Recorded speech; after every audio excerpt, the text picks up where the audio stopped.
numa pequena aldeia chamada Indaial, hoje em dia até chama cidade. Sim. Eu naquele lugar onde eu nasci, fiquei 1 ano e 8 meses. Me levaram para Blumenau, onde eu fiquei com a família, morando numa colina, no bairro do Bom Retiro. E lá nas caladas da noite, dos 4 anos em diante, as paredes do quarto que eu dormia se abriam, desapareciam, e eu via, chorava por ver seres humanos rastejando sobre seus próprios membros expostos, intestinos. Eu via coisas horrorosas. Visão do inferno? Hein? Era uma visão do inferno? Sim, que é o que vai acontecer. Meu pai me dizia, naquele tempo eu não sabia quem era ele, mas ele não podia falar para ninguém. Hoje eu sei porque eu não podia falar para ninguém. Eu, até os 8 anos de idade, nesse lugar eu vi. Até os 8 anos de idade. Sempre essa visão. Sempre essa visão. Depois mudamos de... Mas não entendi ainda o que A Terceira Guerra Mundial. Ah. É a inclusão nuclear, que é inevitável. Não adianta alguém pensar que não, é inevitável. A inclusão vai acontecer. Tem a ver com a explosão demográfica, que é uma coisa que salta aos olhos. Guerras, essas guerras... Pandemias. Sim, mas tudo. Que está previsto, que eu falei no início da minha prédica. Eu falei no início que os sinais me perguntaram, quais seriam os sinais da tua volta?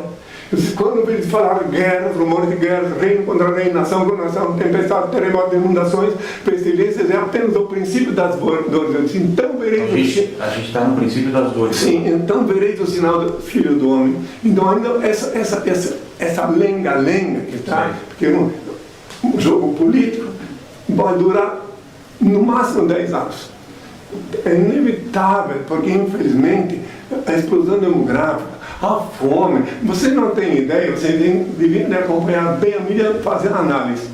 Agora, aqui no Brasil, uma estatística, eu vi ainda ontem na web, uma estatística que tem milhões de jovens que não estão trabalhando e nem estudando. O que esperar desses jovens se não estão nem estudando? E ainda mais outra coisa, o desemprego cada vez mais. Mas não é só aqui no Brasil.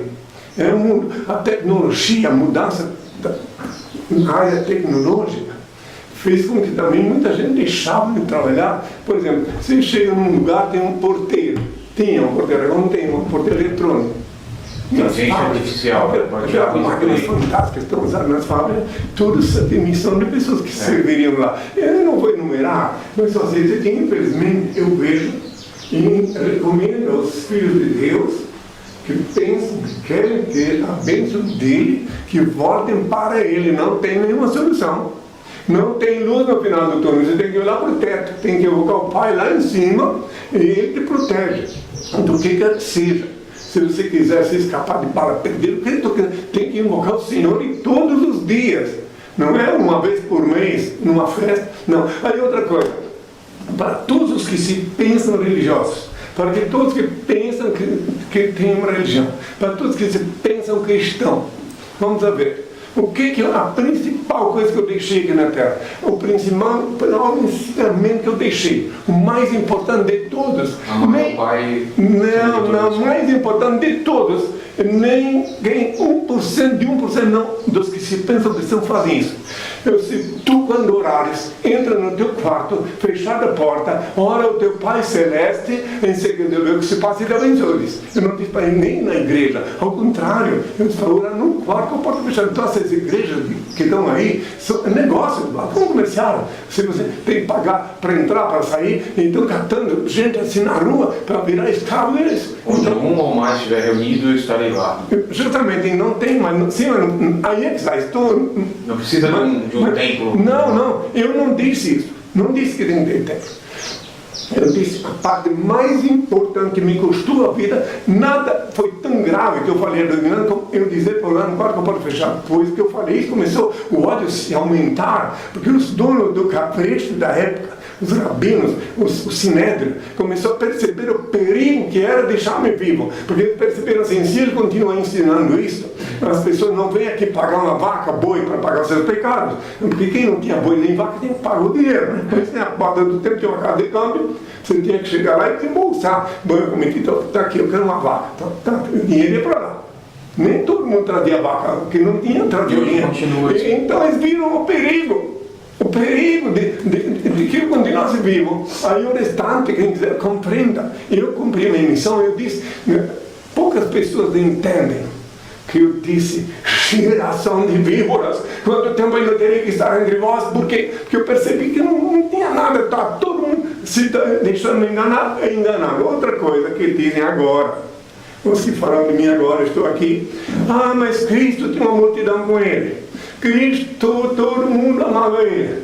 Tá, primeiro, eu quando fiz a Revolução em Belém do Pará, eu tinha 10 mil pessoas comigo, sim.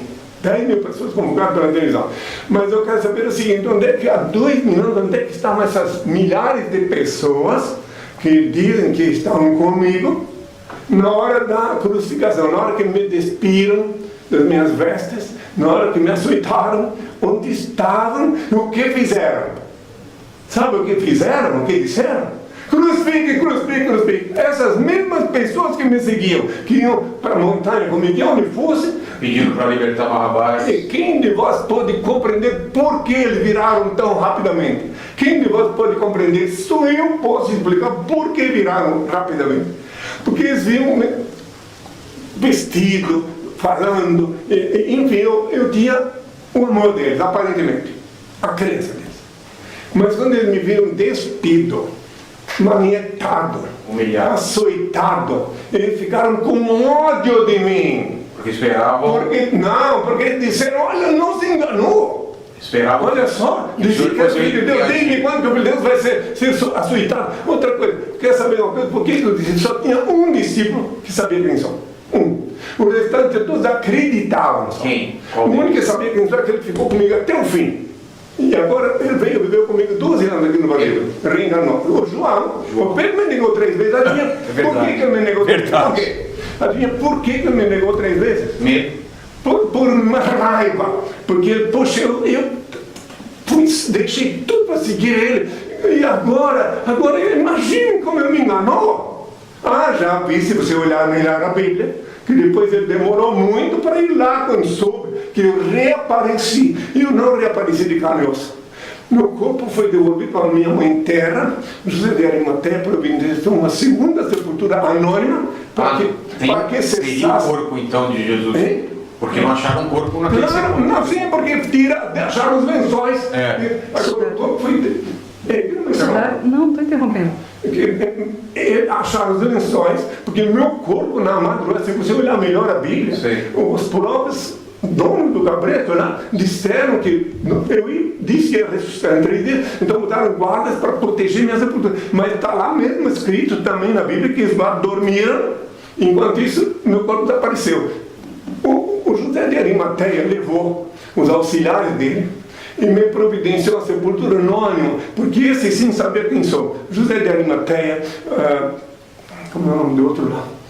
Nicodemos. Agora a maioria acreditava. Agora aqueles que sabiam quem sou, uma vez se tu sabes quem sou, tu não pode deixar de saber. Mas o Senhor ressuscitou ao 3º dia, só que só foi o corpo espiritual. Exatamente aí que está. Tanto é que quer umas provas bíblicas disso, para aqueles que continuam fanáticos.